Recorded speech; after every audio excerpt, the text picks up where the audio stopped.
हरे कृष्ण दोस्तों, यहाँ पे मैं जो भी बोलता हूँ वो सब मेरे गुरु श्री हरि भाई कोठारी का है और वही मैं आपके सामने रखता हूँ। सभी को गणतंत्र दिन की हार्दिक शुभकामनाएं। Wish you all a happy Republic day. जो भक्त अनन्य भाव से चिंतन करता, मुझे निष्पाप भाव से बचता है, वो नित्य परमात्मा के ध्यान में स्थिर हुए पुरुषों के योगक्षेम का मैं वहन करता हूँ। हरे कृष्ण दोस्तों, मैं दीपेन दिरावानी मेरे YouTube channel Dipen Dirawani life time daily sharings and songs में आपका हार्दिक स्वागत करता हूं। और आज का शेयरिंग सेशन है 567 और आज का टॉपिक है गीता अध्याय 9 श्लोक 22। अनन्याश्रितयन्तो माम ये जना पर्युपासते तेषां नित्याभियुक्तानां योगक्षेमं वहाम्यहम्। अनन्य भाव से प्रभु का चिंतन मतलब प्रभु के अलावा अन्य विषय, वस्तु या व्यक्ति गौण लगनी यानी कम लगनी। अन्य कोई वस्तु की उपलब्धि के लिए परमात्मा के पास जाने से वस्तु मुख्य बनती है और प्रभु को गौणत्व आता है। इसके लिए सच्चा भक्त निष्काम भाव से प्रभु की उपासना करता है। उपासना मतलब उपासन यानी सतत प्रभु के सानिध्य की प्रतीति।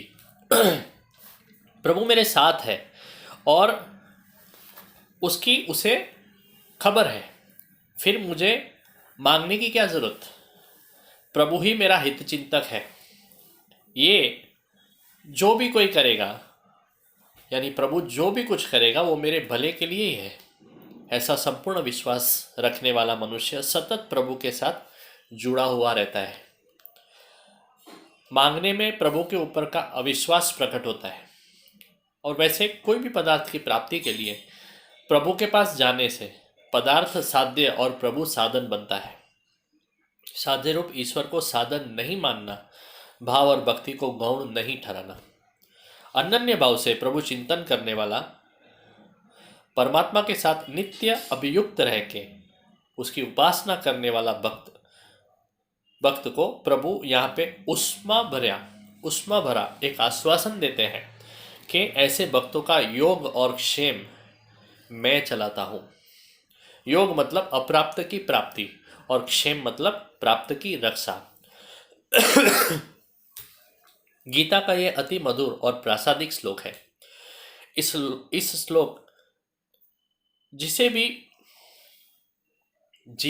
जीवन में उतार दिया, इस श्लोक को जिसने भी जीवन में उतार दिया उसका बेड़ा पार हो जाता है। एक पंडित एक राजा के दरबार में इस श्लोक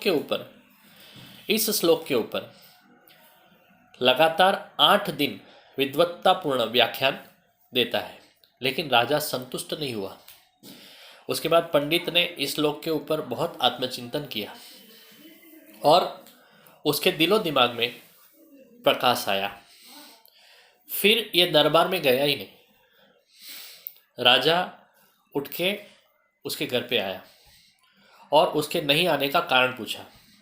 पंडित ने गौरव से कहा कि परमात्मा जो खुद के अनन्य भक्तों का योगक्षेम चलाता है, तो मुझे राज दरबार में धक्के खाने की क्या जरूरत है। राजा बहुत खुश हुआ। राजा ने कहा, पंडित जी, अब आपको इस श्लोक का सच्चा अर्थ समझा। गीता पढ़नी अलग, समझनी अलग और अनुभव करनी अलग है। मनुष्य को कभी भी प्रभु विश्वास गंवाना नहीं चाहिए। मानव छत्री कौवा हो सकती है, लेकिन प्रभु का छत्र कभी भी मनुष्य को छोड़ता नहीं है। हमें वित्त, वस्तु, व्यक्ति या विचार सभी यथोचित समय पे प्रभु के पास से मिल जाता है। इसके लिए मनुष्य को कभी भी उतावला या तो व्याकुल नहीं होना चाहिए। प्रभु कुछ दे या ले ले, सभी में अपना कल्याण समाया हुआ है, ऐसी दृढ़ धारणा अनन्य भक्तों की होती है। कल के श्लोक का पारण करके रखेंगे।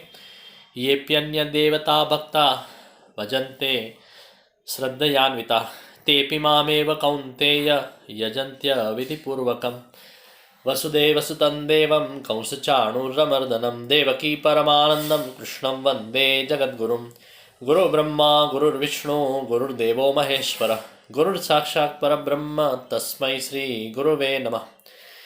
दोस्तों ये वीडियो आपको अच्छा लगा तो ज़रूर उसे लाइक कमेंट एंड शेयर करें और मेरी YouTube channel Dipendra Rawani life time daily sharings and songs को सब्सक्राइब करें और रोज़ ऐसा अच्छा सुनते रहें। Thank you very much. Good night. Hare Krishna. Wish you all once again a very happy Republic Day.